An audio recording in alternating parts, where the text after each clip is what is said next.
Bienvenue sur Africa 24 dans cette nouvelle édition de l'Africa Tonight. Voici les titres de l'actualité. À la découverte de l'Afrique humiliée, l'enfer de la vérité, le nouvel ouvrage de l'activiste panafricaniste sénégalais Mimodia Ladymane, un livre axé sur la géopolitique africaine. Dans cet ouvrage, l'auteur met le doigt sur plusieurs maux qui rongent le continent africain, en dénonçant notamment l'emprise des grosses machines internationales telles que l'ONU, le FMI ou encore l'OMS. Plus de détails avec Aïssatou Diamanka Besland et Anthony Atangana.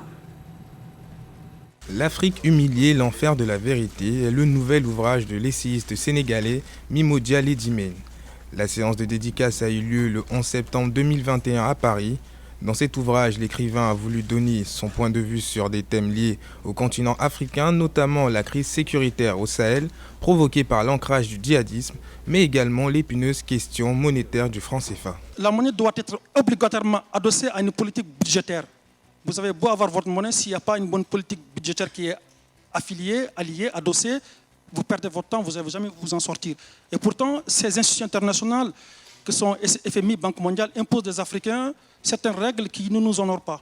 Mimodia Ladymane a également parlé de la gestion de la pandémie actuelle, de la Covid organique de Madagascar, mais surtout de l'OMS, une organisation qui, selon lui, fonctionne de manière unilatérale et sans une implication entière des Africains dans les prises de décision. La pandémie de Covid-19, au départ c'était virus de Chine, après virus de Wuhan. Les Chinois ils ont dit tenez-vous les gars, ça c'est rédhibitoire, c'est gênant. Les gens vont nous stigmatiser, donc il faut changer de nom. C'est pourquoi ils l'ont changé par le nom de coronavirus, après Covid-19. Après récemment c'était virus de l'Inde, ils ont l'appelé maintenant quoi, Delta. Et pourtant nous en Afrique, quand des maladies sont découvertes, comme chikungunya, mousse exé, Ebola, etc., c'est des maladies qui tirent leur origine dans la zone où elles ont été découvertes. L'autre point central développé dans ce livre est la consolidation de la démocratie en Afrique, qui, selon l'auteur, est en déliquescence à cause de la mauvaise gouvernance. La démocratie, elle n'a jamais, au plus grand jamais, existé chez nous en Afrique. Parce que la démocratie, c'est quoi?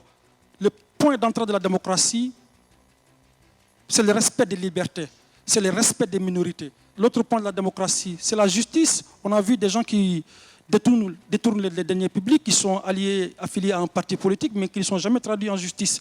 Si je prends le système électoral en Afrique, le fichier électoral est tout en tronqué. L'Afrique humiliée, l'enfer de la vérité est donc un cri de cœur, un appel à la conscientisation du peuple africain et un refus à la soumission. Cet ouvrage engagé est aussi, dans un autre sens, un rêve manifeste pour une Afrique débarrassée de ces nouveaux prédateurs impérialistes comme la Chine pour espérer un véritable rayonnement économique. C'était le journal de la rédaction. Merci de l'avoir suivi. L'information continue sur Africa 24.